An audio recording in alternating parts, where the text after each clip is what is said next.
Thank you, Your Honor. Your Honor, in the case of State v.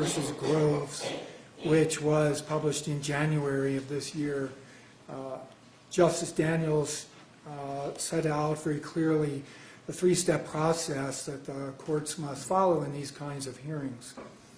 The first step is to determine which information in any form carries sufficient indicia of reliability to be worthy of consideration.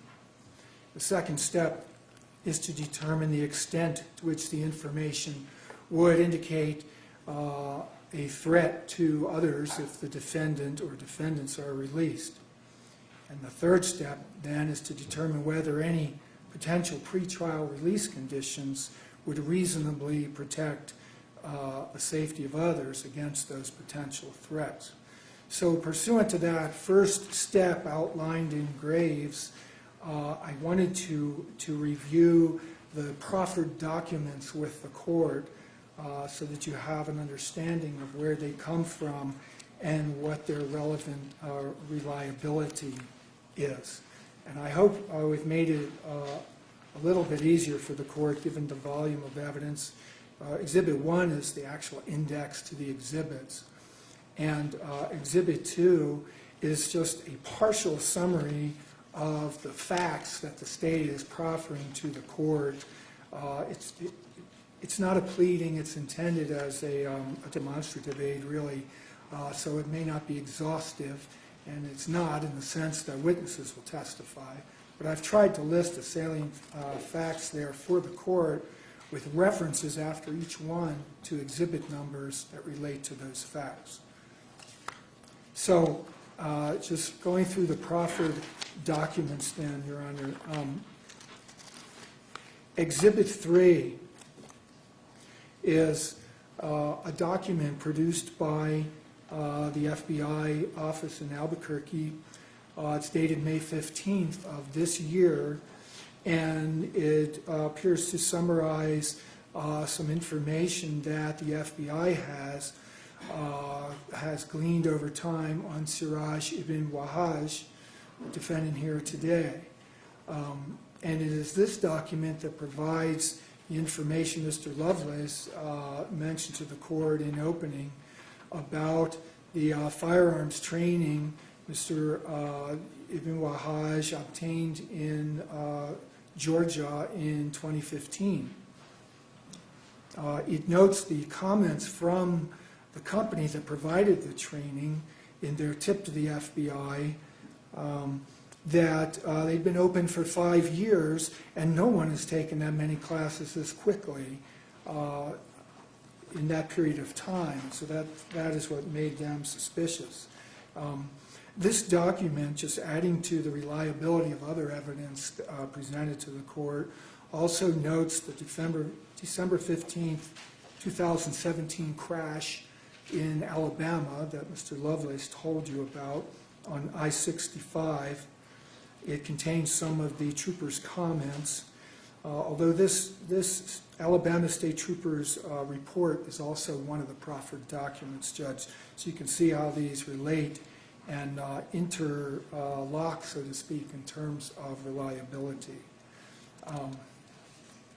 It also notes the comments made to the Clay County Police Department in Georgia by Mr. Wahaj's wife in the Atlanta area, that ever since his overseas trip, sometime in September, she said, in 2017, he talked about conducting exorcism to heal the child Abdul Ghani and to deprive the child of his necessary medication. So that's Exhibit 3. Your Honor, Exhibit 4 is an excerpt from an incident report of Clayton County Police Department Officer Griffin, which documents the defendant Ibn Wahaj's statement, the statement from his wife that he had contacted her and that he texted her saying a divorce.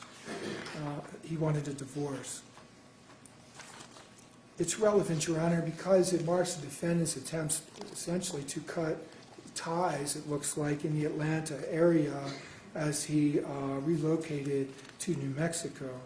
Exhibit 5 is an excerpt from another report, sort of a supplemental report related to Exhibit 4, and documents Officer Beach from the same police department noting that he had contacted the defendant's wife, Siraj Wahaj's wife, Hakima Ramzi, on December 10th, that she noted that the child was still missing, that she hadn't seen him since her husband took the child at the end of November, and that he's not answering or returning phone calls.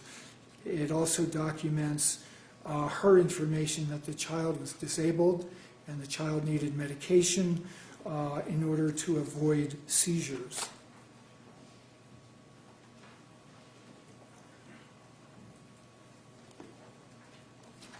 Exhibit 6, Your Honor, is a 3-page exhibit which is part of the accident report filed by Alabama State Trooper Earnhardt, and it documents the facts Mr. Lovelace mentioned in opening, that on December the 13th, it was about 2 in the morning, there was a single vehicle rollover crash on I-65 in Alabama. This Trooper Earnhardt responded to the scene. He identified the driver as Siraj Ibn Wahaj. He identifies him by date of birth and name, and taken from his driver's license. He noted that the defendant told him they were traveling from Georgia to New Mexico to go camping. The officer thought it suspicious because he didn't see any camping equipment in the vehicle or outside the vehicle. The vehicle was overturned. He said Mr. Wahaj told him that they had just moved to Tuskegee, Alabama. He said he works for a company that does executive security. He named that company, gave him an internet address. The officer tried to look those things up and found no information on the company and no valid internet site at that address. The officer then spoke to defendant Jenny LaVille, who's here today, whom Mr. Wahaj had named as his wife. She told the officer they were not married.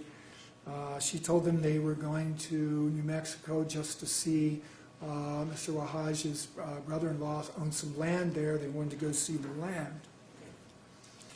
It documents the recovery of weapons, Your Honor, which ultimately were recovered in New Mexico at the execution of these warrants. So the rifles and the handguns that were in Mr. Wahaj's possession in that Alabama wreck were later recovered in New Mexico. That's Exhibit 6. Your Honor, Exhibit 7 documents the issuance of a pickup order by the Juvenile Court of Clayton County, Georgia, on December 18th, 2017, finding probable cause that the child, Abdul Ghani, is in danger and ordering that he be picked up by law enforcement if he is encountered. Your Honor, Exhibit 8, and I haven't been commenting, but some of these documents, the questions about reliability at this point of these documents, Your Honor. One is by the FBI. Three are police reports. Just noting that in the discussion of the case law about reliability, one of the things Justice Daniels pointed out is that even unsworn police reports may have substantial indicia of reliability in the discretion of the court, and they are an acceptable and likely form of proffer from the state in these kinds of cases. Exhibit 8, Your Honor, is part of an investigative timeline. This was prepared by Captain Stubbs of the Clay County Police Department, documenting his investigative efforts since last December. And I'm seeing a typo at the top, 12/20/18, it should say 17. Captain Stubbs and Officer Porter in Clay County have been conducting an ongoing investigation. The earlier documents are reports from the same department trying to locate the child since he was been reported missing. It's this document that contains the information from that police department showing that on December 28th of last year they learned that that defendant Lucas Morton had used a business address in a UPS store there in the Atlanta area, but in December he forwarded his mail from that store to a UPS store here in Taos. So relevant obviously to them establishing the ultimate residence here for all of these people. At the bottom of Exhibit 8, it's documented on December 31st, Captain Stubbs personally made contact with Lucas Morton in Atlanta and questioned him about the missing child and about Siraj Ibn Wahaj, and the defendant Lucas Morton denied to Captain Stubbs that he knew where they were. This was after having picked them up from the Bolivar crash a short time earlier in December. Your Honor, Exhibit 9 and Exhibit 10 relate to Exhibit 11, which is a handwritten letter. 9 is part of a report by Officer J.A. Arnold with the Forest Park Police Department. That's an area on the south side of Atlanta. He documents that on December 31st, he met with Muhammad Wahaj. Muhammad Wahaj is the brother of Siraj Ibn Wahaj and two of the other defendants who are his sisters. He met with him at 507 Georgia Avenue in the Atlanta area, and while he was there, he received a letter from from Muhammad Wahaj, who said he had just received it from defendant Lucas Morton. Officer Arnold gave that letter to his supervisor, C.M. Waltrip. Exhibit 10 is from the report of that supervisor, Sergeant Waltrip, who documents that they were there at that address investigating a truck that was parked in the street and encountered this car right behind it. So they asked them if they knew who owned the truck. They identified the driver of that car as Muhammad Wahaj, who is the defendant Siraj Wahaj's brother, and he indicated that truck belonged to defendant Lucas Morton, and that truck is the same truck that turned up at the compound here in New Mexico, and the truck in which defendant Lucas Morton picked up the family from the crash in Alabama.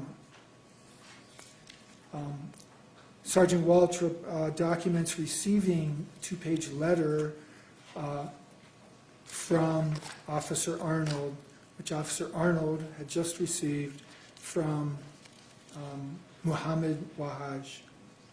And that letter was then given to Captain Stubbs and Detective Porter from the Clay County Police Department, which, as I indicated, had this ongoing investigation into the missing child.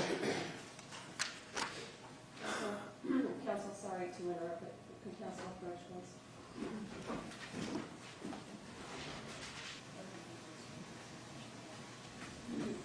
There's been a request for a short recess, and we're going to take a 10-minute recess. All right, Mr. Casson, you were, I believe, talking about Exhibit 9? Your Honor, when 9 and 10 relate to 11. It's really Exhibit 11 I want to address in particular with the court. Your Honor, this is the letter mentioned by the officers. It's addressed to Muhammad. We believe that that's Muhammad Washad, who's Wasaj, I'm sorry, who is the brother of Siraj ibn Wahaj. And this letter relates to the compound in New Mexico, Your Honor. It's a disturbing letter which is handwritten on the second page of the letter. It says, to follow, Allah will protect you, so follow until he makes you die as a martyr, as you wanted. And the only way is by joining the righteous, us. This way of presenting this potential evidence is improper. All right, so we'll go ahead, but please summarize, Mr. Hassan.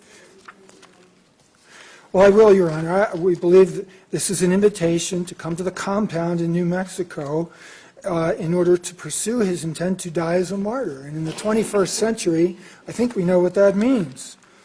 Take all the money and bring your guns. This is evidence of dangerousness, Your Honor, taken with all the other evidence. So 12 is simply the arrest warrant for the defendant, Your Honor, issued in Georgia because of taking the child. 13 documents a neighbor of this Amalia compound expressing concern at the too frequent shooting of the assault rifle. 14, Your Honor, is one, and I need to explain it simply to make sure it's not misleading in an unintentional way.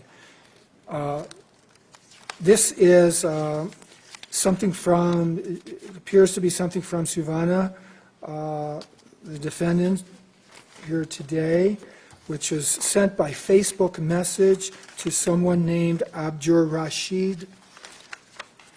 And this message was turned over to law enforcement. It looks like a text message, but as it explains partway through here, it was actually copied by the person that received it on Facebook. They copied it and pasted it into a text message in order to communicate that to someone else. And law enforcement came into possession of it. This came from the Georgia Police Department. It says, I need you to contact me, please, in the highlighted portions on the page, which is numbered 15 at the bottom. The messenger says it's extremely important you do not by any means contact anyone, especially my family members, in regard to me contacting you. The next page asks for money to fight starvation. The address to deliver it is on page, it's numbered 13 at the bottom of the page. Send it to Lucas Morton. That's one of the defendants before you today. Send it to a store in Costilla. It gives the address on the following page. Your Honor, this is relevant to the state's contention concerning dangerousness, that every one of the defendants was concerned to keep what they were doing secret, to keep it from the family, to keep it from all but a few, and this is evidence of that. Exhibit 14 is the return and inventory from the second search warrant, Your Honor. It just summarizes in the highlighted portions, among other things, the numerous weapons that were recovered during the second search warrant, including a couple of high-powered rifles with scopes, handguns, some ammunition.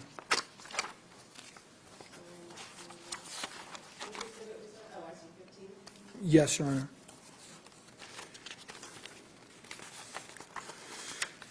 Judge, the following exhibit through 21,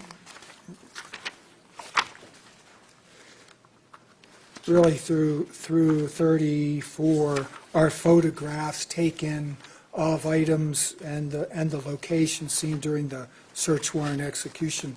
I won't go through them all, but let me just say, starting with 22, these are photos of the 100-foot tunnel described by the children and others,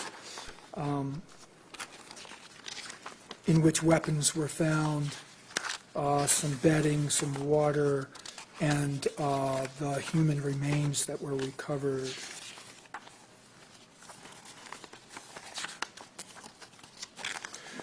There was a tunnel found at the end of that, I'm sorry, Judge, a ladder found at the end of that tunnel. That's Exhibit 24. 25 is a hole in the ground where the tunnel came up.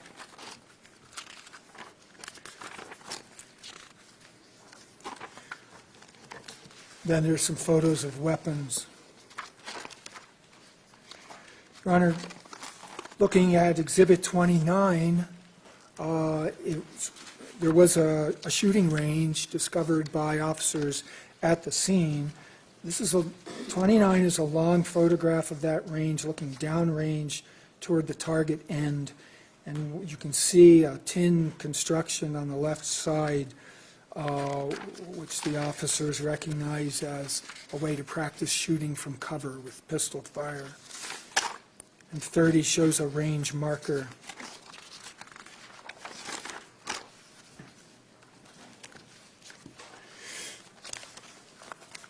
Skipping to Exhibit 33, Your Honor. This is the one documents what looks like a CD case recovered with personal items. It's entitled Untraceable Assault Rifle. Build your own untraceable AR-15 at home.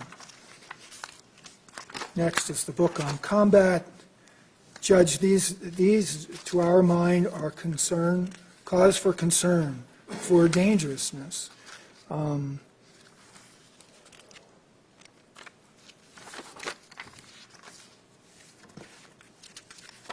Exhibit 35 is a visa. It may be relating to an innocent trip. It's also, in this century, a red flag. I'm sorry? 35, Your Honor, is a visa for Siraj ibn Wahaj to visit Saudi Arabia. It's dated October 8th, 2017.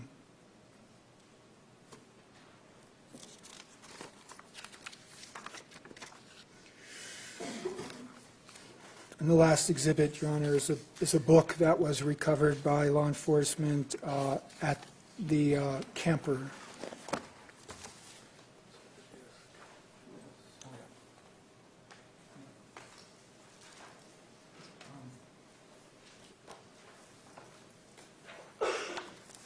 Judge, Exhibit 37 is not marked on the index, and I apologize for that.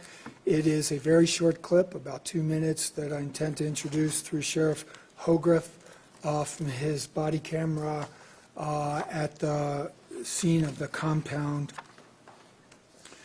And 38, Your Honor, is a document which we just received. We talked about this at the start of things. As I say, it's about, looks like it's 10 pages or so long. I myself have not read it yet, but it's a pretty disturbing.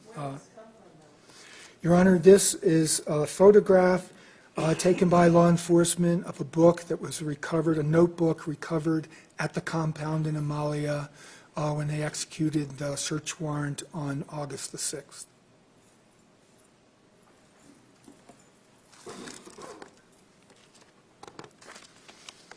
It's handwritten. At this point, we don't contend to know whose handwriting it is. Your Honor, I am going to object on behalf of my client to the admission of State's Exhibit 38. Simply on the basis, Your Honor, because this was just handed to counsel at the beginning of this hearing, I have not had and will not have any meaningful opportunity to even review this document with my client, just in order to be able to properly defend and represent her to the judge. I am going to object. And Judge, in addition, foundation and relevance. I mean, this means nothing unless it's placed in context. And what we have before us is nothing more than inflammatory. It's terribly inflammatory. Mr. Hassan, is there going to be a witness testifying today who was among the people who recovered this document, or who is able to say who did recover it and from where? I think that Sheriff Hogrefe can say that. We'll only hold rule on that. Okay. And to be clear for the record, Your Honor, Defendant Morton will join that. So all defendants join that objection? Yes, Your Honor. Thank you.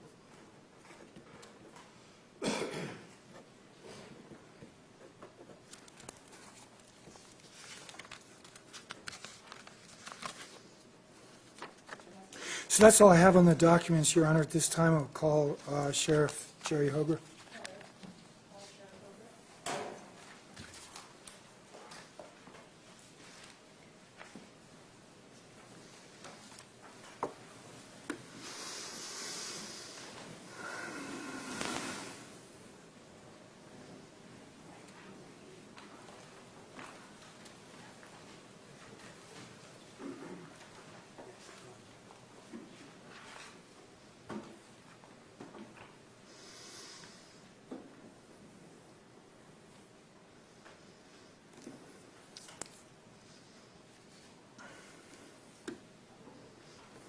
Swear or affirm that the testimony you're about to give will be the truth, the whole truth, and nothing but the truth, nothing but the truth.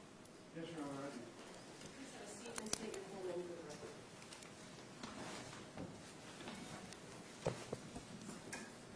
Good afternoon, I'm Jerry Lynn Hogrefe. Good afternoon. State your occupation, please.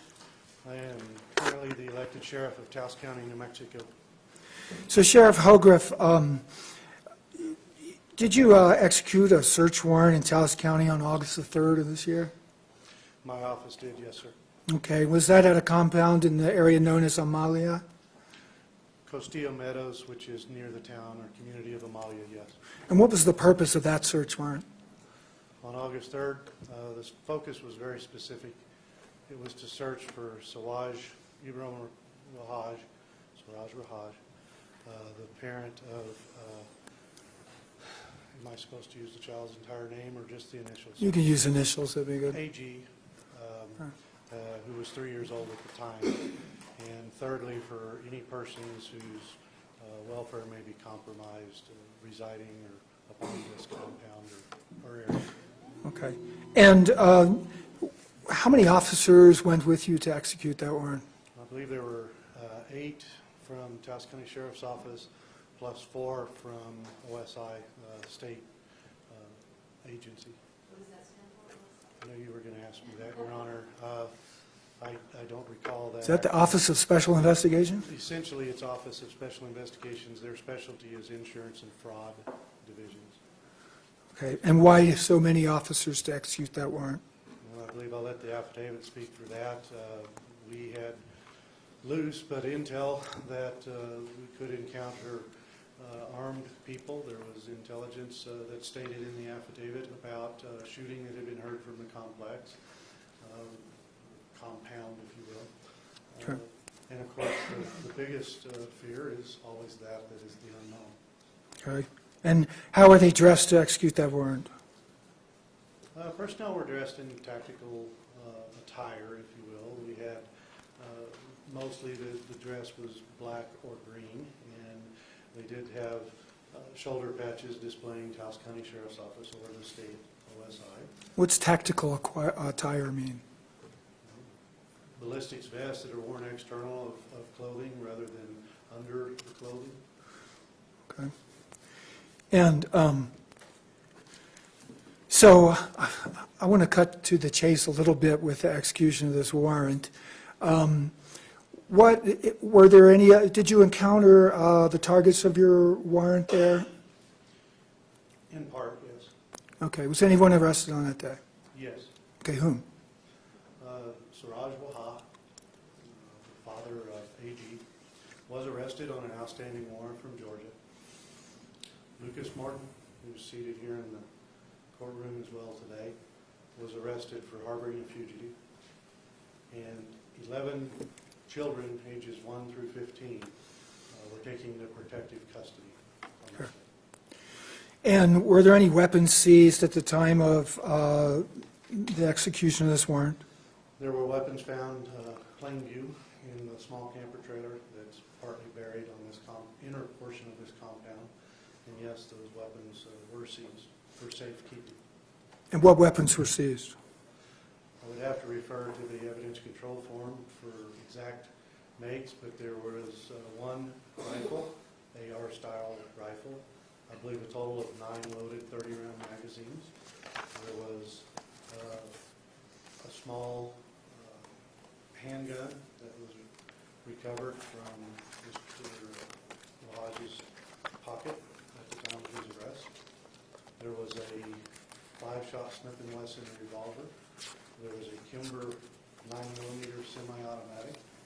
There was a Glock 9mm handgun, all loaded with extra magazines found in the immediate area by them. And perhaps one other handgun that I can't recall off the top of my head. Okay. Can you define what you mean by body armor? By body armor that law enforcement wore that? Yes. Protective vests. They are much like what you see here in the courtroom today, only they're green, and they're more of a tactical vest. They have larger plates designed to stop larger caliber weapons.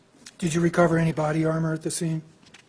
There was a body armor at the scene.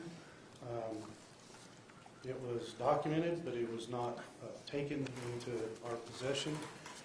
Felt like it's not illegal to own that, which it's not. And that item, although of interest, didn't want to get too far outside of the scope of our search warrant. Okay. I was comfortable in taking the firearms for protective custody or safekeeping, because reasonably this mobile home could not be locked and secured, and it would be kind of foolish to leave weapons behind in a place that can't be secured. Can you describe the moments when you encountered defendant Siraj Ibn Wahaj? Yes? Would you describe that, please, to the court? Let me first preface that it wasn't my intent going up there that day that I would end up being part of the primary team. We have deputies that are highly trained in SWAT tactics and entries. It worked out that upon initial entry, some of the team that was intended to go on the south side of the complex and sweep to the rear got entangled with people that were found at the box truck. And I can further describe that location later if there happens to be a photograph or something of the compound. But at the box truck, the initial team found Lucas, a female, some children. A certain amount of non-compliance was taking place by Lucas Morton with one of our team members, and that left Mark Torres from OSI on the south side wing exterior of the interior compound, if you will, by himself.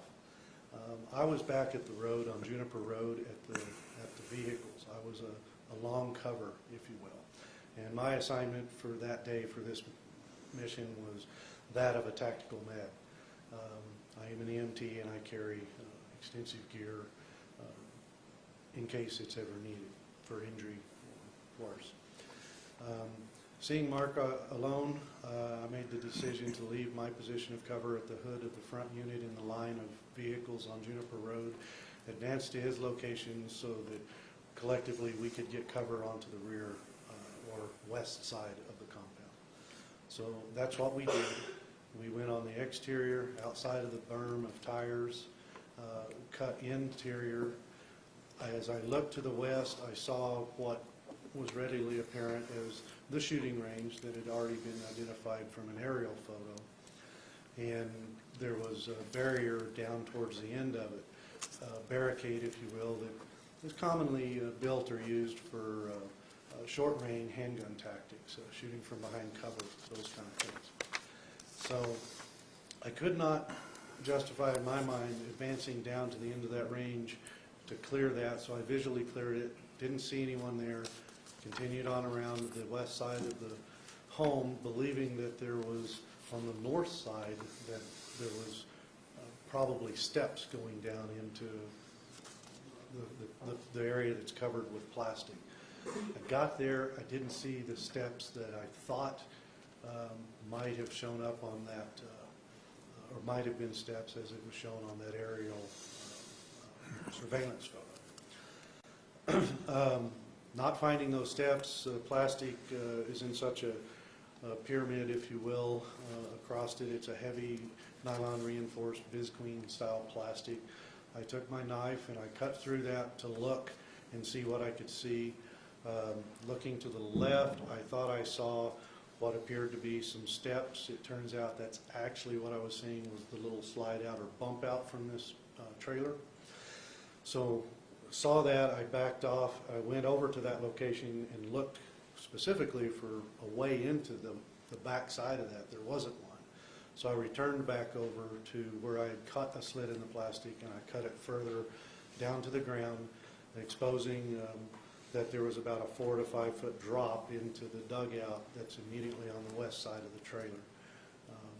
Agent Torres and I dropped into that, made the way around the back side of the trailer to, or west side to the south side back of the trailer, where the one and only door appeared just up in front of us. Simultaneous to us coming through the backside, if you will, there were at least two units that I saw, both sheriff's deputies, Deputy Romero and Detective Armijo, that were coming from the other direction towards us. We kind of converged at that door, beat on the side of the trailer, yelling sheriff's office search warrant repeatedly as we made our approach and descent. Even though we had obtained a no-knock warrant, we did still announce ourselves and our purpose as being on this property. I announced that myself several times. We got no compliance when we were asking, come out, show us your hands, come out of the trailer now. There was no compliance. After moments of the non-compliance, I reached forward from a position to cover parallel and close to the wall of the trailer on the outside, and reached up and opened the door and swung it open. It swung away from me. Simultaneous to me doing that, we had the deputy and the detective on the other side of the door, and Detective Armijo has relayed to me that he came upon a small window, and he had a curtain, and he reached through the open window and ripped the curtain down, and did see children holding what he believes is boxes of ammunition or ammunition of some sort in that front bedroom. As I opened the door and I'm learning this or hearing this, I see the defendant Siraj Waha. He is, his left side is somewhat exposed to me. That hand is up, but his right hand is not. And I could not tell in the darkness of the trailer exactly what he was doing. It's my belief now that he was setting the AR rifle aside. What makes you think that? Because where it was found is where I first saw him, immediately inside the door. And his hand was down in such a way that that's where that weapon was later found to be. It was a loaded AR-223 rifle. He had it in his hand and he was putting it down. I do. I never saw it pointed at me. I never saw it pointed at any one of the other team members. But I do believe that's what he had in his hand and was putting down. He turns back and raises his hand. We're giving commands, come out, keep your hands where we can see them. And he would respond, I have children in here, let me get them out first. And we would counter that with no. Told you, come out now with your hands up. He would take a half step with his hands up and then put his hands back down and turn. It was very intense for a few moments until Deputy Rael stepped around while I was covering him with my firearm and physically grabbed him and pulled him out of the door of the trailer. He and Torres and Armijo searched him, finding the handgun in his pocket. He was cuffed and secured. Other women and children were brought out of that trailer, and then Torres and I went in it and later cleared it finding several loaded firearms that I mentioned earlier in the bedroom in very plain view. So Siraj Wahaj had, you testified, a pistol in his pocket, which was loaded, and you believe he had the AR-15. Do you know whether anyone else in the trailer was armed? Well, if I'm allowed to testify to it, yes. Yes, An tell me agent what you from know. the state did later interview some of the children, most of them. One of the older boys was found to have a holster on his belt or pants, and he admitted to the agent that yes, he had been armed when Siraj had said to arm up, and later when Janie said to disarm and comply, that he put it down. Okay. Now, did there come a time on August the 6th when you executed a second warrant? Yes, subsequent to additional information through safe room and interviews with children and through interviews conducted by an agent of the FBI, additional probable cause was developed to believe that AG's body was buried or otherwise on this concrete in a tunnel. And so that was the purpose of your warrant? Of the second search warrant, yes. And what did you find on executing that warrant? Well, numerous things. We also specified, and forgive me, I don't recall everything that was specified as allowing us to search for, but there was a number of things. The primary reason was to look for remains or a body of AG. Did you encounter an underground tunnel there? Yes, the underground tunnel had been identified the first time we were there as well. Would you describe the tunnel to the court? Filthy, odorous of human waste. It was apparent that not far in it and to the left was what I would describe as a pocket tunnel. So you have a main tunnel that's approximately 3 to 4 feet in height at its highest and widest points. Some points it opens up a little bigger, some points it condenses down. You certainly cannot, I could certainly not stand up in it, but I could crawl on my hands and knees through this tunnel. They're about 8 or 9, 10 feet in. On the left-hand side is a pocket tunnel that goes back approximately 19 feet. And it's, I would describe it as a diminishing tunnel, meaning that it's larger at the conversion intersection than it is at the very back of that tunnel. Ultimately, that is where Agent Torres and Undersheriff Miera did locate the remains behind some bags and stale clothing and things in the very end of this tunnel. Okay. And did you recover some weapons from that tunnel as well? I did not, but the search of the scene did recover additional firearms from the main portion of the tunnel. Okay. The whole tunnel from all the way back is approximately 100 feet deep. We believe it's 100 feet. One of the children told us that he had once measured it and it was 99 feet, and he wanted it to be an even 100, so he dug another foot deep. Based on that, I have not measured it myself. It appears to be a tunnel that's 100 feet deep. And do you know were those weapons listed on a document called Return and Inventory for that? Yes, sir, on the August second 6th. search warrant. Those were found in the very end of the main tunnel next to a little ladder that leads up to either ventilation or an escape tunnel, if you will. Underneath some debris and additional stale clothing.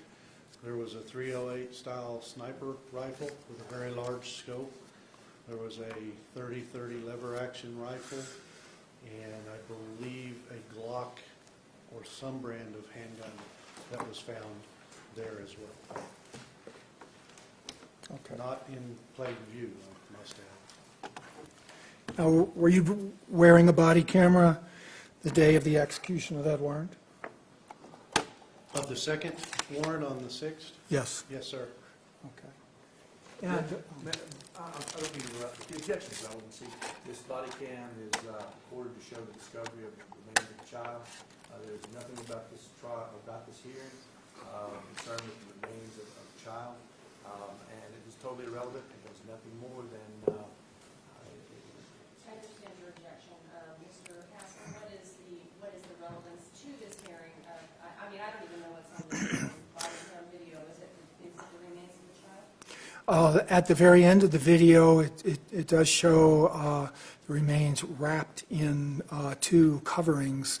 Really, the purpose of it is just so that the court can actually see the tunnel. Illustrate to me what I feel that I understand, and so I'm not sure that it is necessary. Okay, well, then the state doesn't need to show it, Your Honor. We can pass on that.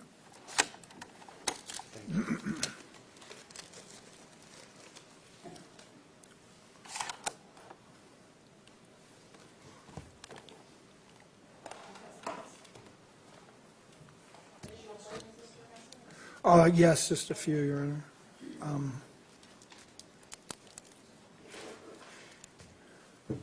Sheriff, did your office have some interaction with the police department in Georgia in January of this year? Yes, Detective Armijo had either conversations or some exchange by the phone with the detective. Okay. And as a result of your contact with this office, did your office attempt to determine whether Lucas Morton had any connections with the state of New Mexico? I believe the question was posed to our office is, could we check and see if there's any property owned by Lucas Morton in Taos County? Detective Armijo checked on that through the records of the assessor's office and planning department, and did find that there was a property in Costilla Meadows area, or in Amalia. I don't know if he physically drove there and looked at the property, or he did a Google Earth search of the coordinates, but I believe he refers to it as being vacant property. Okay. We now know why that is. Okay. That's all I have for this witness, Your Honor. Cross-examination, I guess I'll go from my right to the left. that'll work. Thank you. Good afternoon, Sheriff. Hello, Tom. All right, so let me start with where kind of the weapons. You listed several weapons, and including some handguns, an AR-15, a 308, right? Correct. All right, and you described the 308, I believe, as a sniper-style rifle, right? Correct. All right. That 308 is also could be characterized as just a hunting rifle that happens to be 308 caliber that one might purchase at Walmart or Big Five or any other locale that sells hunting rifles, right? Certainly. It has a high-powered scope, but if anyone has ever hunted elk or deer, that's exactly what that's for, right? Shooting game at a distance. It's a hunting rifle, right? I guess it's your own preference, sir. All right. Well, the rifle you talk about, a sniper rifle, it's not a military-grade rifle. It's a weapon that I would buy at Walmart as long as I have my ID and I can pass the background check, right? I presume it is. Okay. Don't know if Walmart sells those or not. Okay. Likewise with the AR-15. It's a sporting weapon that I can buy at any retail store that sells AR-15s, there's a myriad of those stores, correct? Absolutely there are. And the Kimber that you described, it's a rather expensive pistol, but it's certainly not out of the ordinary. It's certainly not military grade, or it's a pistol that you buy in a retail outlet, correct? Oh, yes, sir. And the They're 357 readily available. and the 357 revolver, I think you talked about. Again, I can buy that in any store that sells 357 revolvers, right?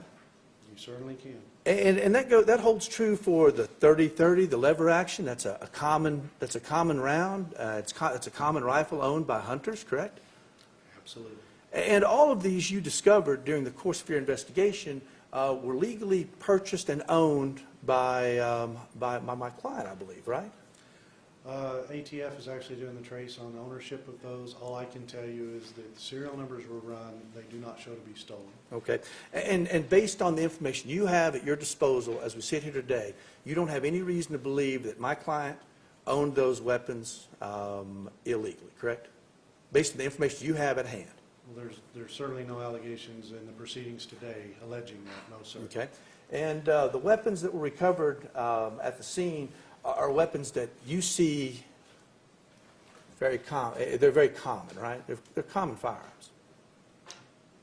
Very common to the ones that I have in my personal safe at home. As I do too, right? Yes, sir. And each one of us has a right to bear arms, right? Yes, sir. All right. You talked about the children holding ammunition. Now, I guess somebody looked through a window and saw some kids holding ammunition, right? As it is explained to me, Detective Armijo did see that. Okay. And one of the children had one of the older children had a holster that, and I guess later there was some discussion that maybe he'd been armed as well, right? Yes. Okay. There's certainly no prohibition against training a 15 or a 13-year-old how to use a firearm, right? There's certainly no prohibition against that, correct? None to my knowledge on your own property. And in fact, it's prudent to teach a teenager how to safely use and store and maintain a firearm if there's going to be guns in your home, right? There's certainly great debate over that, but I would agree with your statement. Okay. And the ammunition, there was no discovery that perhaps this ammunition was being handled unsafely by these children, or they were attempting to either load weapons or fire those weapons, right? Well, certainly none that are being brought into this proceedings today. That allegation is not being made. All right.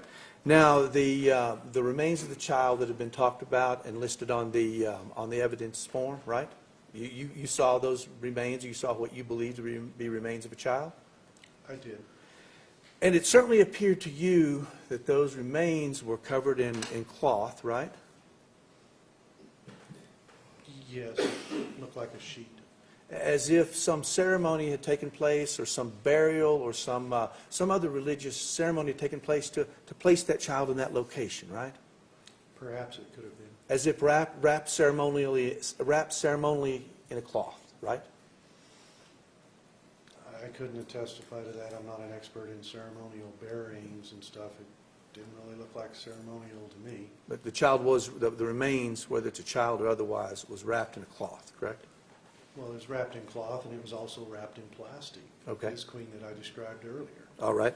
Now, especially related to my client, when he was ordered to come out of the trailer, his first words were to you, there's children. I'm concerned about their safety, or something to that regard, right? Or something in that regard? Something along those lines. Okay. And certainly he didn't resist you. He just didn't comply because he seemed to be concerned about the safety of the kids, at least in the beginning, correct? Certainly was non-compliant in coming out and doing what we were telling him to do. All right. Then after you ordered him out of the trailer, he came without certainly any resistance in a manner of force, right? Didn't use force, didn't try to run away, didn't draw down on you, didn't show any weapons. I visualized no weapons. Perhaps his compliance at that point could be because Deputy Romero had his taser at ready, pointed at him. You'd have to ask your client why he suddenly decided to not struggle. Well, for whatever reason, he decided not to struggle, right? Correct. Okay. And you said that you thought he had placed an AR-15 rifle on the ground, right? Inside the bedroom, placing it down as he was turning away from me. I never could see the rifle, but seeing it in its location now, it's my reasonable belief that that's what he was putting down to his side. As you described earlier, not raising it, not shouldering the weapon, not pointing at anyone, but rather placing it on the ground. Correct. Had that have happened, we would be under very different circumstances in this courtroom today. And thank God we're not, right? Thank God we're not. Thank God we're not in a different circumstance. I think that's all the questions I have. Thank you, Sheriff. Thank you, Mr. Clark. Thank you, Your Honor.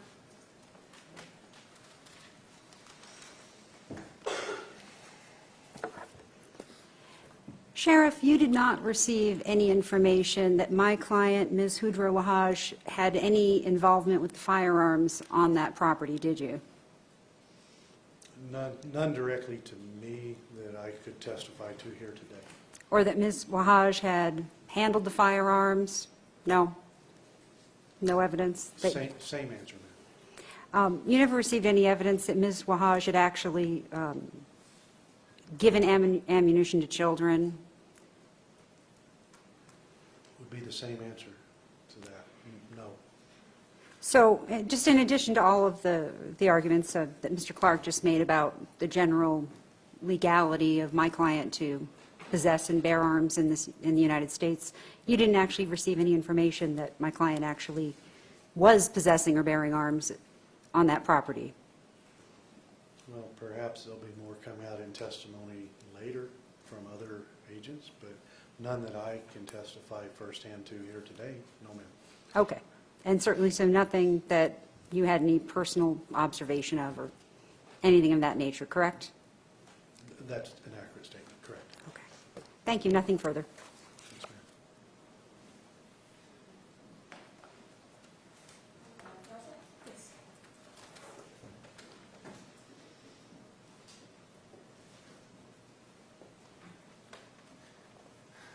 Good afternoon, Sheriff.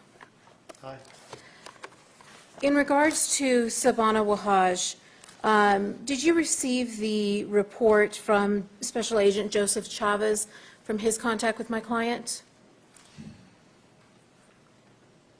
If you'll please forgive me, I've received so many documents in the last several days. Perhaps if you show me what you're referring to, I can answer that. But Let me ask it this way.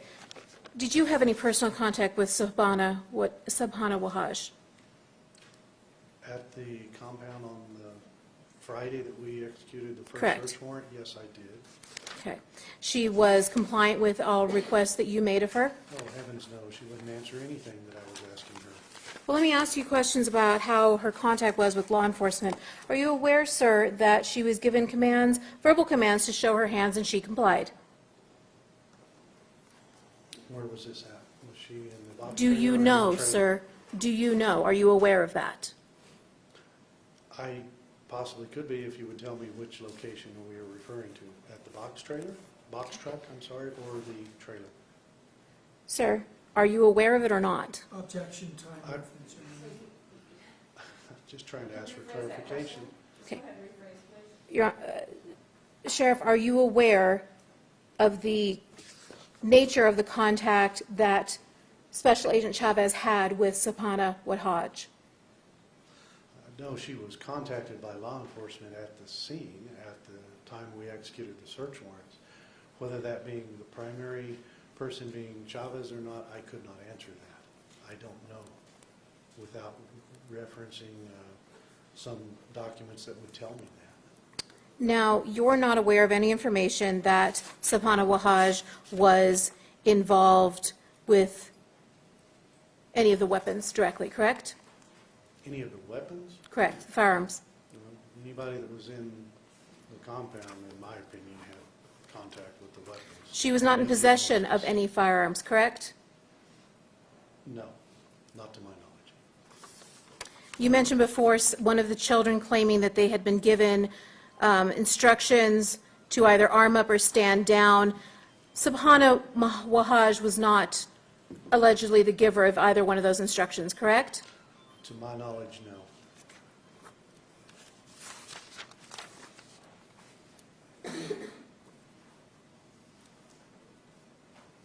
Sabana Wahaj did not threaten any officers, to your knowledge, when they had contact with her, correct? Certainly not me, and I've not heard of any other officers that have made that allegation directly against her.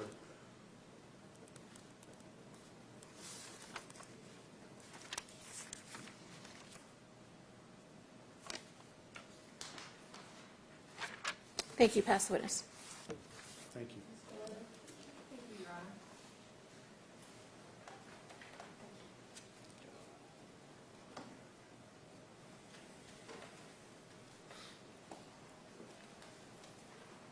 Good afternoon, Sheriff. Hi. So, when you were at the trailer, you were focused on what things? Which time, ma'am? I'm sorry, let's go with the first time. On the third, Okay. what were you focused on? Finding a wanted fugitive and looking for a missing child. Okay. And that wanted fugitive was not Janie Lavelle, was it? No. No. And on that third incident, did you find Janie Lavelle holding any weapons? Meaning the incident on the third or the Yes. third incident? On the third. On the third, did I find her holding any weapons? No, I did not. Okay. Was she holding any ammunition? Not that I saw. And you testified earlier that the women and children were brought out of the trailer. Is that correct? Correct. And she was one of the women brought out of the trailer? To my knowledge, she was. Okay. And at no time did she try and run, correct? From the inner portion of that compound, there's no way anybody could run. So she didn't? Okay. And then when you went back, was she still at that trailer? When I went back on The the 6th? 6th, Mm-hmm. no, they were in custody, ma'am. They were already in custody. So the only time when you were there and you had met Miss Lavelle, she came out of the trailer as she was told, and she had no weapons, and she had no ammunition, correct? Correct, is the best I know. All right. And the children came out also, is that correct? Yes. Thank you. Nothing further. Mr. Costage? Yes, Your Honor, briefly.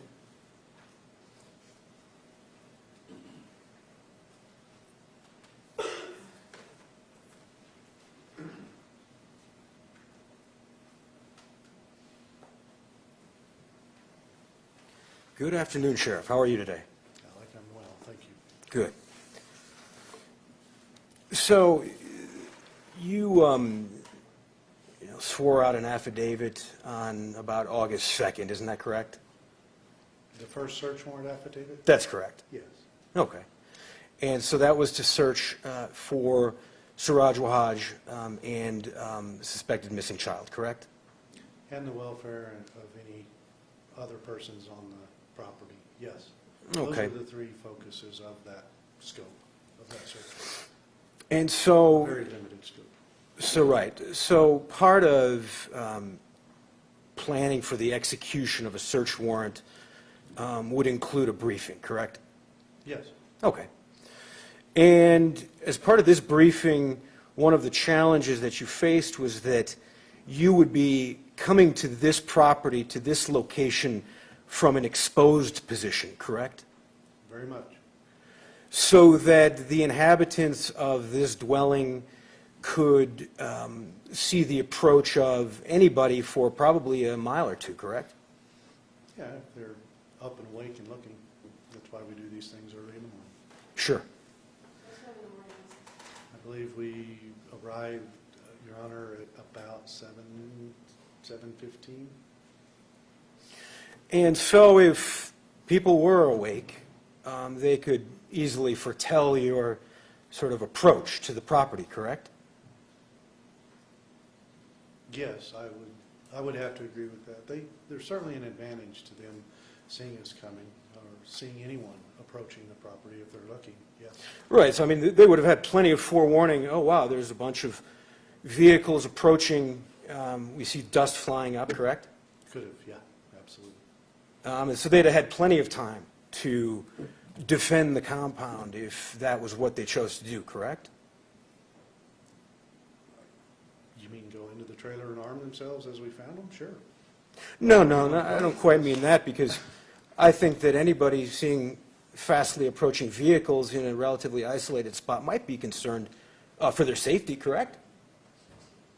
Not if it says sheriff's on the side, because they all know we're friendly folks. Oh, yeah, okay. Okay, so anyways, the point being is that no one took any sniper shots at you or anything as you approached the compound, correct? No, sir.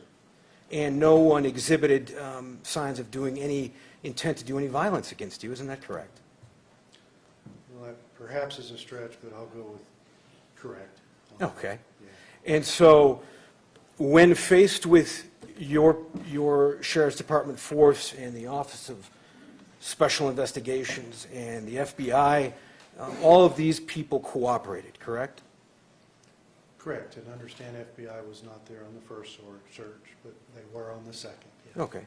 And so everyone was satisfactorily cooperative, correct? No, I certainly won't agree with that statement, Mr. Costa. Well, they didn't resist arrest, did they? No. Okay, so they were taken into custody without incident?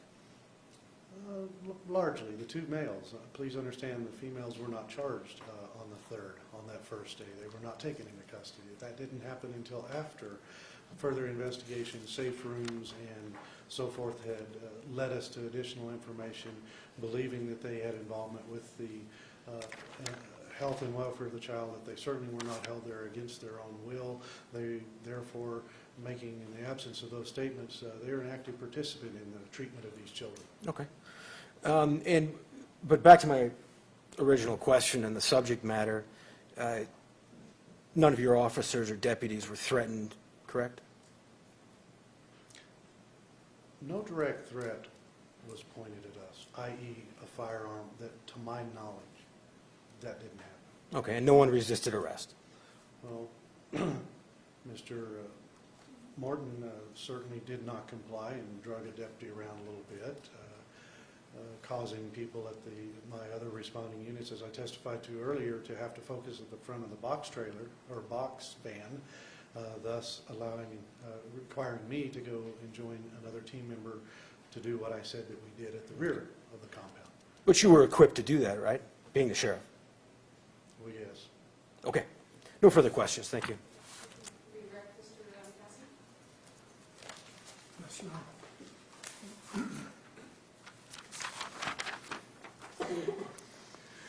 Honor. Sheriff, you testified that you and others approached the only door to the camper and knocked on the door and announced. What did you announce when you beat on the side of the camper? Yeah, I believe I actually was banging on the side of the camper as I was approaching towards the door. Sheriff's Office search warrant, it wasn't just me saying that, there were several people throughout our team saying that, or similar words. And did the occupants come out in response to that? No, they did not. For how long? It seemed like an eternity, but it was several moments. And why was the door opened by whom? I opened the door to gain visual access into what was going on in the trailer. I knew I could hear voices, I knew I could hear talking, I knew I could hear movement, I knew I could see the trailer moving as small campers sometimes kind of will, and I wanted to know what the heck was going on inside of there. And yes, it had put me at an exposure, but who better than me? Now, when you opened the door to the camper, did the occupants then come out of the camper? No, not until not until Suraj Waha, Ibram Raha, was physically touched and pulled from the camper by Deputy Romero. And how long did that take? A few moments, seconds worth, I don't know. He didn't willfully comply. He did not willfully comply with our commands to come out, our And- repeated willful commands to come You out. ordered them to come out? Yes, I have ordered him to come out. And so when you first got there and you knocked and you announced, Sheriff, we have a warrant, did you tell them to open up? Yes. Did you tell them to come out? Once I made visual contact with him, he had his side to me and was setting what I now believe is the rifle to the side. I told him, come out with your hands up, keep your hands where I can see them, things like that. He did not comply with those commands, Your Honor. And there were several repetitions of those commands that were stated by myself, Agent Torres, and perhaps either Armijo or Romero. That And was where were also the other individuals? Were they all there? the other occupants of the trailer. They were inside where I couldn't actually see them. They were around the door in what I guess you would call the kitchen, where there's a very small table and a kind of a Inside the same residence? yeah, very small camper trailer is what this is. Very tiny. Go ahead, Mr. Thank you, Your Honor. And during this time, when you were announcing search warrant, come out, and after you opened the door and you were trying to get Mr. Wahaj to come out, during any of that time, did Jenny LeVay voluntarily come out? Well, not until after he was removed, as I recall. She came out afterwards, along with children. So Several children. So she did not immediately comply either. No, no one was immediately complying with our commands to Right. come out. You testified earlier that Mr. Morton did not comply when your team arrived. What did you mean by that? I just recall the team advancing, coming in contact with him, giving him orders to keep his hands up. He turned, he walked back towards the compound from beside the box van. This is as soon as the units had rolled up. I'm like the 5th unit in a row of 6 units. And I just remember seeing him walking away from them charging up with guns at ready, giving him commands to turn around, place his hands where they could see him, them moving up, placing him in handcuffs, and him actively struggling, resisting. But as strange as this sounds, it's almost like he did more of that after he was handcuffed than prior to being handcuffed. But one of the deputies, there should be clear and convincing video showing that he was certainly struggling and dragging them around. Okay. You said he was near the box truck when he was encountered. Where is the box truck in relation to the compound that the camper was in? It's what I would call on the front of it. It's geographically, if you look, it's at the east entrance of the compound, where the Okay. driveway is, if you will. It's outside the compound or inside? No, it's clearly inside the compound, on the property, but not parked on the inner portion of the compound.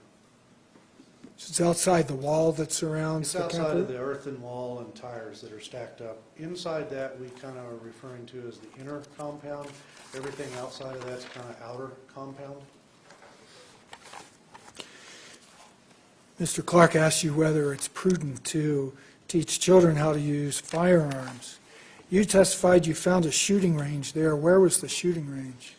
Immediately west of the camper trailer that's partly buried in the ground, literally right behind it.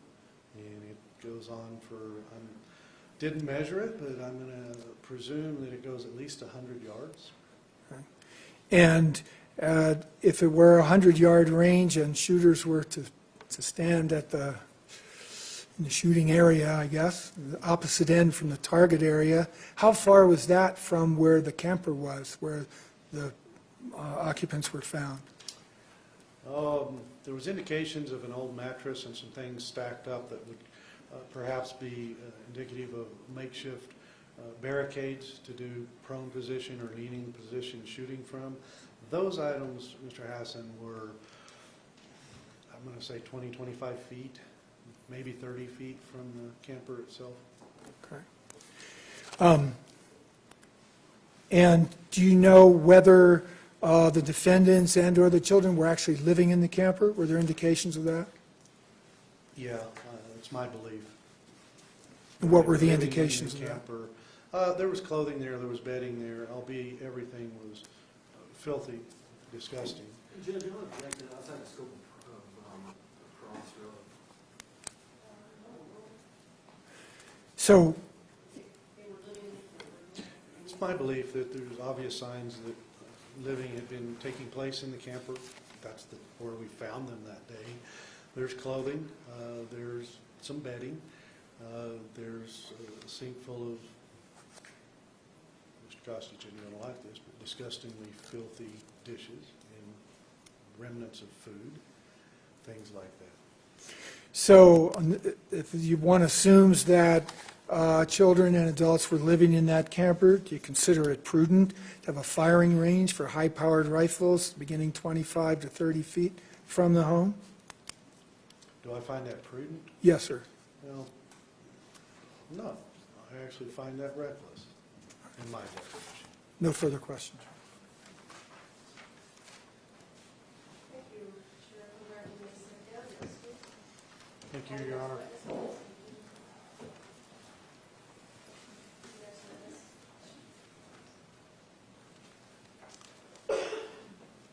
We'll call Undersheriff Steve Mayer next, Judge.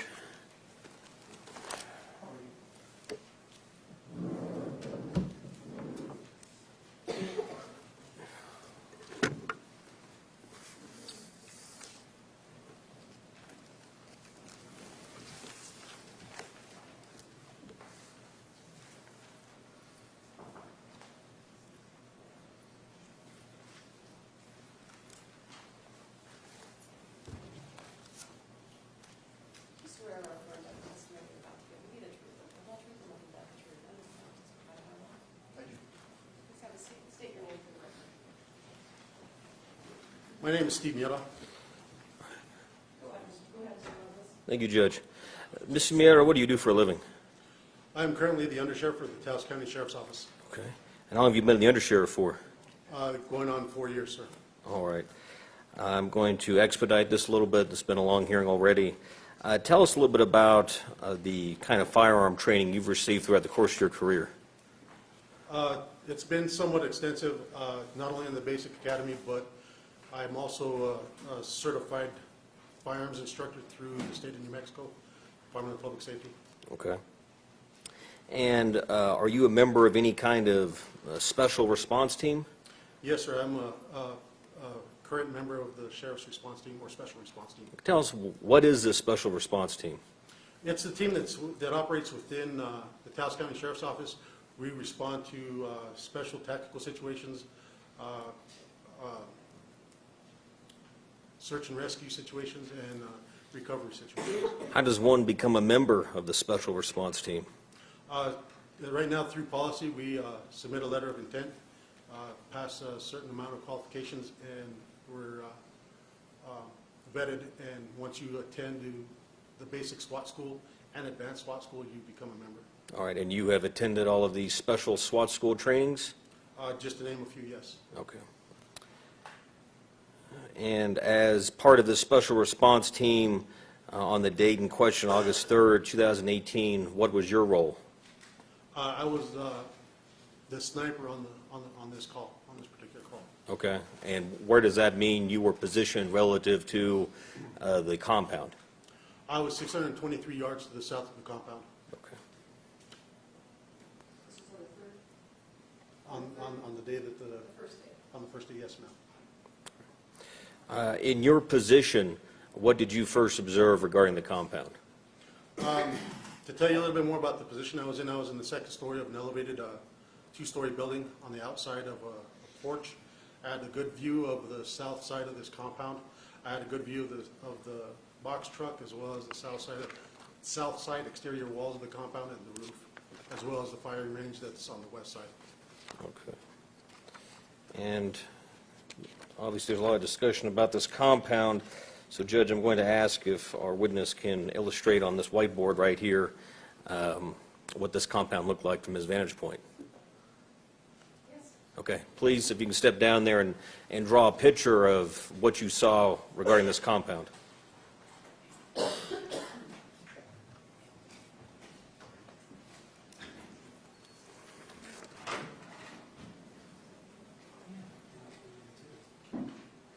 Your Honor, in order to save time, can you just have him authenticate a picture from the state book of exhibits? I was wondering about Exhibit 16. It is in there, Judge. Unfortunately, that Exhibit 16 is not exactly an accurate reflection of everything positioned on the compound on the date in question. It appears this photograph was taken at least a few days prior to August 3rd. This photograph was? Yes. So I wanted to, and my particular concern is regarding this box truck and its location regarding the rest of the compound. I was also going to ask the witness to draw a little bit of this tunnel. All right, as long as it's on. Okay. That could be. Just, and if you mark an X as to where the main compound is at, and then draw where this box, where the box truck was located. Okay, here's where the compound was. The X box truck was located towards the front. In this manner, where I was situated was here to the south, just to orient the photograph. North, south. And the box truck was situated here. Here's Juniper Court. It runs into the residence house. Okay. And while I have you up there, I'll touch on this in a moment. Where was the tunnel located in relation to the compound? The tunnel ran north, south, And about how long was the tunnel? approximately 100 feet long. All right. Where was the entrance to the tunnel? It was within the compound. There's a plastic covering. There's an RV that is dug down into the ground. Here on this portion of it, there's like a small sub wall down here, right behind the RV camper, and it was on the north side of the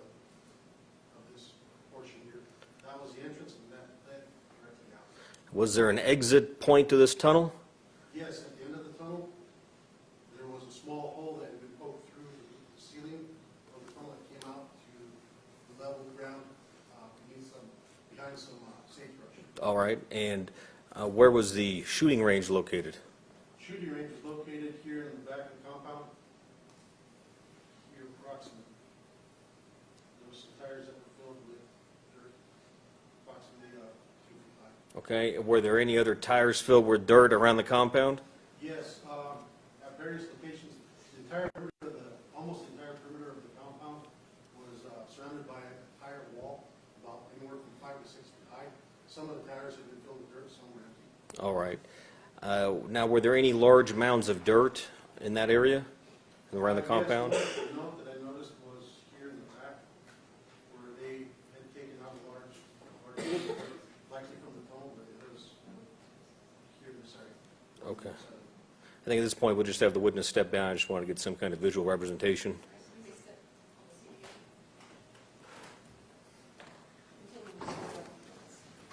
Thank you, Judge.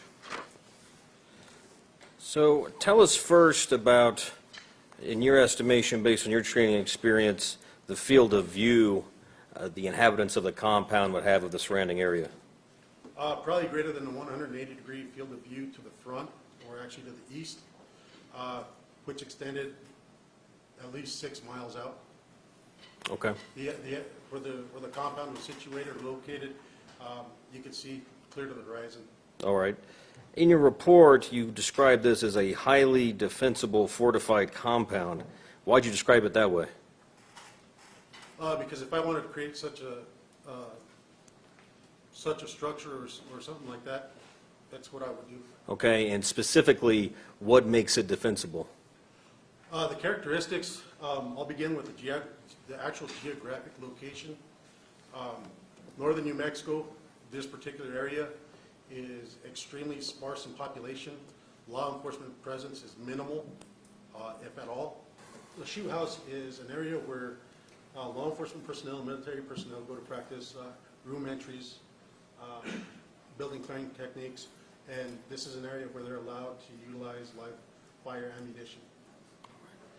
And you said that this is effective at stopping the penetration of small arms fire, I believe you said? Yes. In your experience, in your firearm training experience, what type of calibers would such a wall like this be effective at preventing penetration from? Handgun, anywhere from 9mm, 357 SIG, 357 mag, on up to 223, 7.62 by 39, 308. In particular, one of the reasons that they utilize these tires and these carcasses is not only does it stop it, but it captures the bullet. Okay. So it actually not only prevents penetration, but the bullet's, I guess, stuck within the tire? Yes, sir. Also in your report, you describe, and I'll remove this for the moment, but I am going to use this easel in a few more moments. You describe in your report something about a switchback. What is that? These are access points within the perimeter.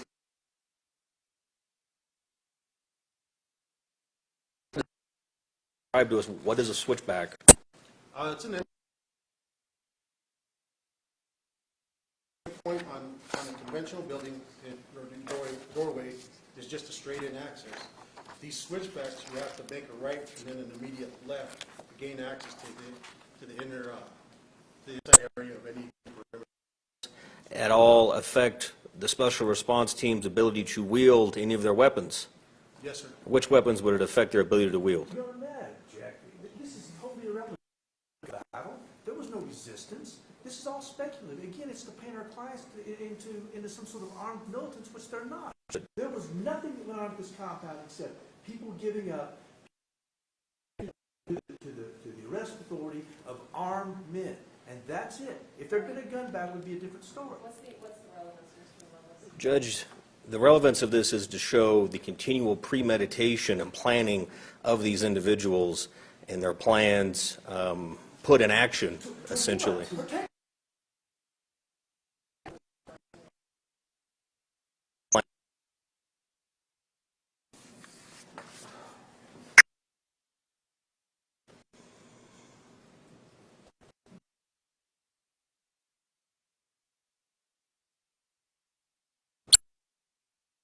found on the premises, Yes, sir.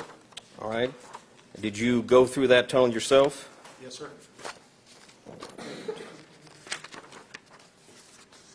I'm going to refer to State's Exhibit 26.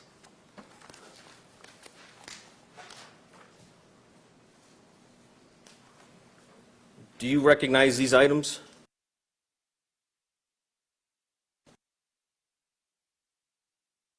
So much. Where do you remember finding these? Where were these items located? They were located within the tunnel itself, sir. All right. Where in the tunnel were they located? I believe these were at the end of the tunnel. Okay. Was there also a ladder at the end of the tunnel? Yes, sir. And was that ladder near those items? I believe so, sir. It was dark in there. What are the items in Exhibit 26? I was about to get to those, but sure, we can, that's fine, Judge. But we can describe those. I'll let you go ahead, Mr. Lopez. Okay.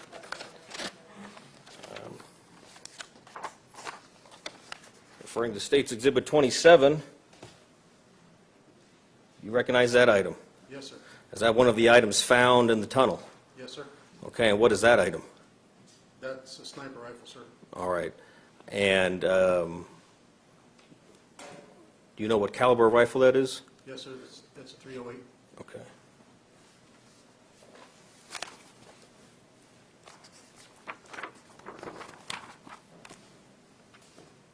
Do you recognize that item? Yes, sir. This is State's Exhibit 28. And what is that item? That's a lever action Marlin 3030. Okay, and where was that found? That was also found within close proximity to the end of the tunnel. Okay.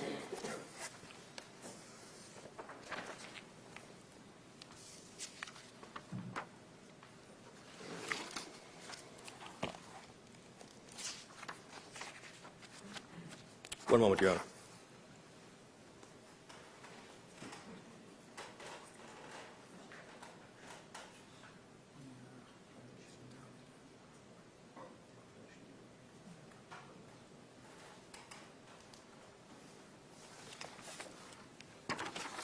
I'm now going to refer to State's Exhibit 29.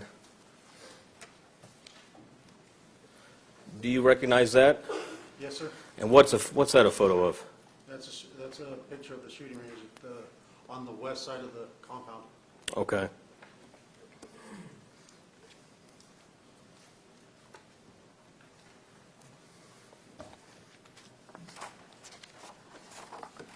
I'm only going to refer to one more photo, State's Exhibit 30. Do you recognize that photo? No, sir, I don't. Okay.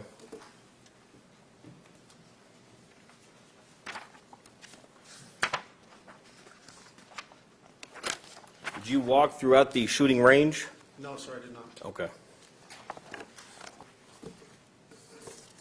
Pass the witness, Your Honor. Nomination of Sergeant Clark. Yes, ma'am.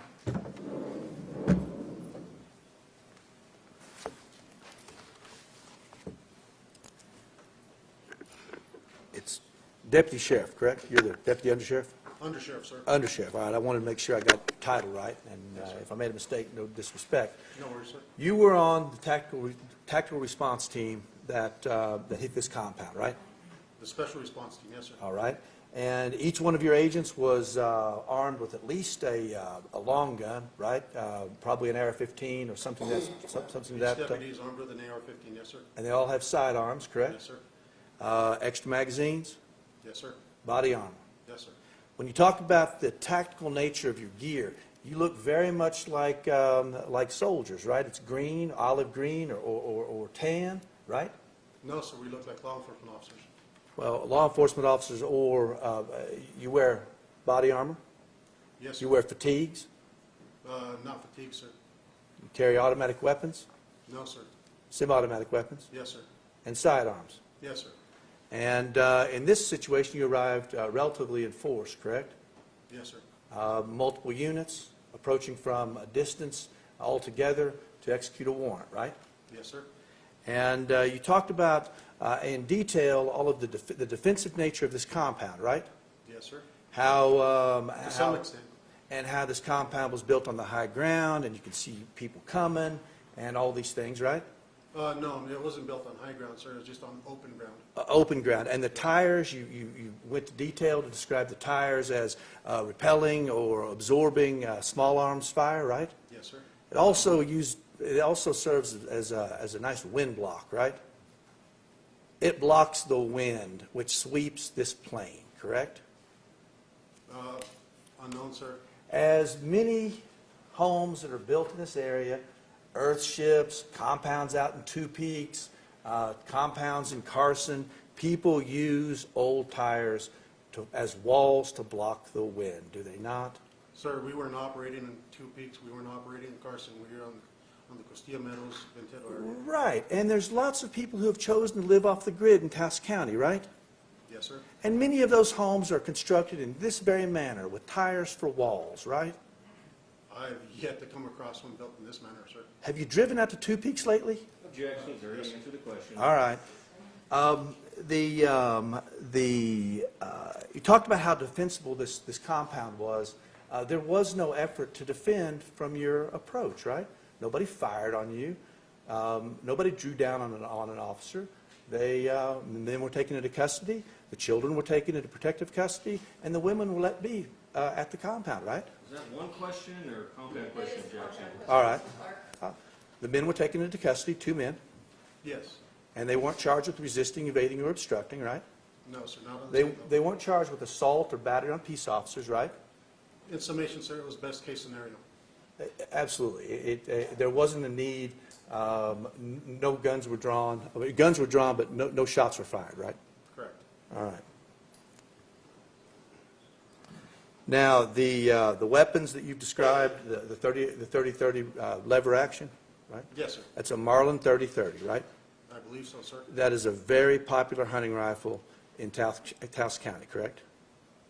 I would agree. It's a typical hunting rifle.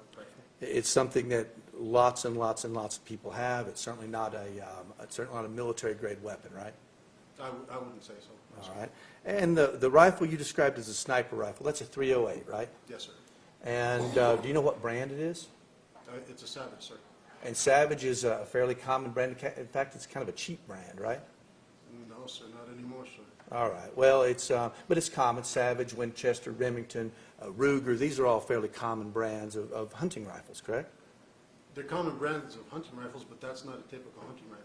All right. Well, it's a 308 bolt-action rifle, correct? Very heavy with a heavy barrel, yes, sir. All right. And I think, if I'm not mistaken, maybe correct me if I'm wrong, but I've seen that in a flyer for Big Five for $699. Objection, Your Honor. All right. That's what you've seen, sir, not me. That rifle, it was equipped with a scope, correct? Yes. As are many hunting rifles, right? That's a fair assumption, yes. All right.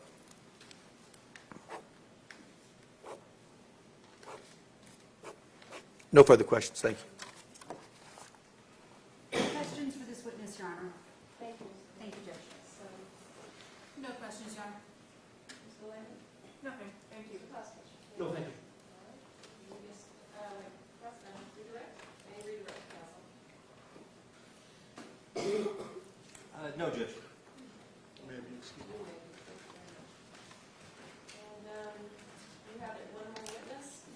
Yes, ma'am. About how long will this witness take? Do we need to take a few-minute break? That'd be good, Judge.